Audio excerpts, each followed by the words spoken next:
Hello everyone, I'm the Independent Kid, and today I have another presentation for you.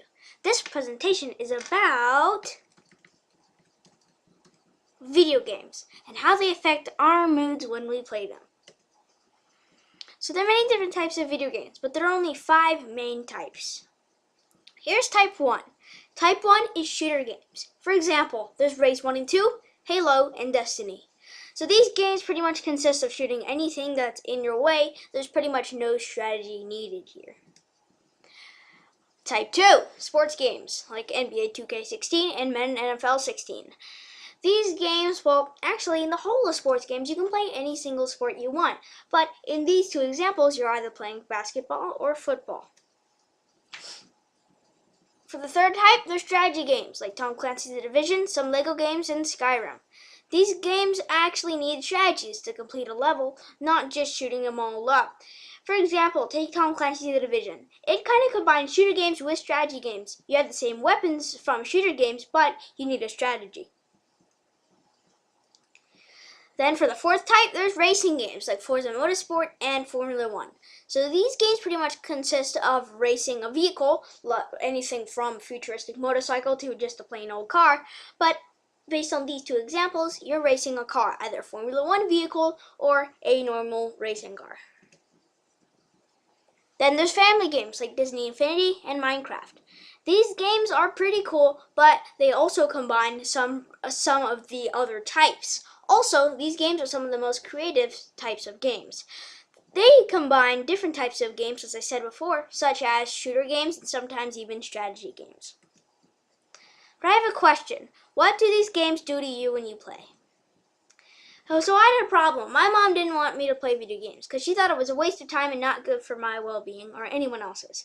I wanted to prove her wrong using the scientific method, which consists of a hypothesis, method, results, and conclusion.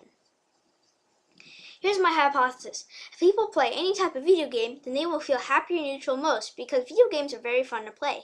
People will also like family games the most of all types of video games because they can play them with their family. Next, I thought out my method. That was making a survey. The survey asked their favorite type of video game, their reaction to the favorite type of video game, and I had 100 responses. So my first question, how old are you? 63% answered 18 to 100 years old, 18% answered 0 to 10 years old, 10% answered 14 to 17 years old, and 9% answered 11 to 13 years old. So for what is your gender, 70% answered female and 30% answered male. So for their favorite video games to play, 47% answered strategy games, 35% answered family games, 7% answered shooter games, 6% answered racing games, and 4% answered sports games.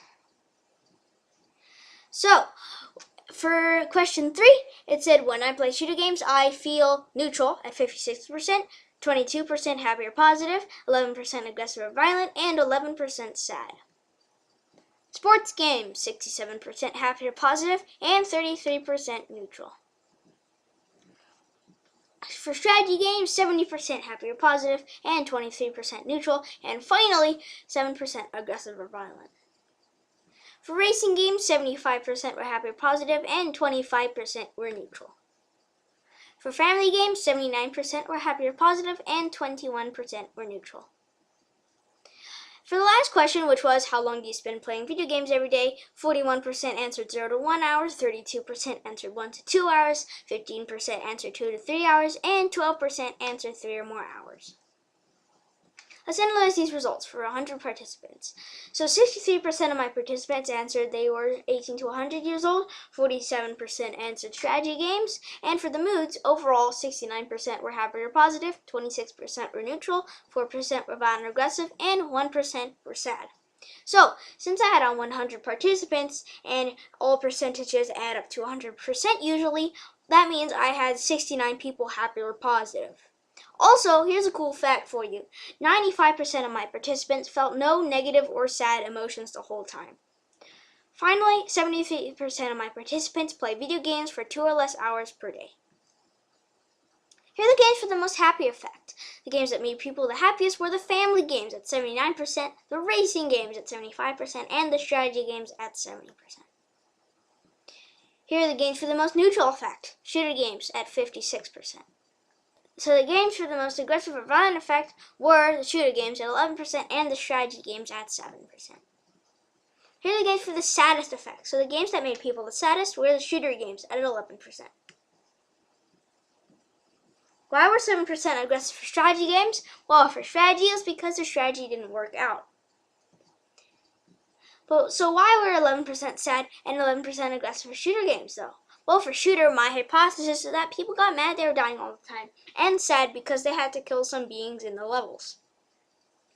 Here's my conclusion. So my hypothesis part 1 is that people would feel happy or neutral. That was correct for the majority of participants in all 5 types of games who felt happy or neutral at most, though happy at most. My part 2, that people like family games most, was incorrect because the majority of participants enjoyed strategy games most.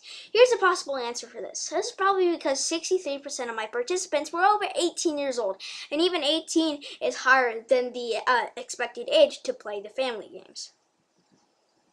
Here's my solution. I would tell my mom that video games are actually good for your well-being, and video games also help your happiness skills. Thanks for watching my presentation. Bye!